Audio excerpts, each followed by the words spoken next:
रामाय रामभद्राय रामचन्द्राय वेधसे रघुनाथाय नाथाय सीतायाः पतये नमः।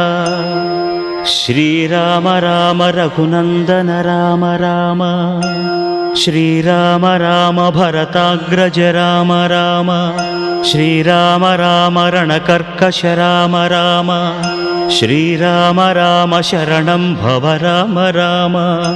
श्रीरामचन्द्र चरणौ मनसा स्मरामि श्रीरामचन्द्र चरणौ वचसा गृह्णामि श्रीरामचन्द्र चरणौ शिरसा नमामि श्रीरामचन्द्र चरणौ शरणं प्रपद्ये। माता रामो मत्पिता रामचन्द्रः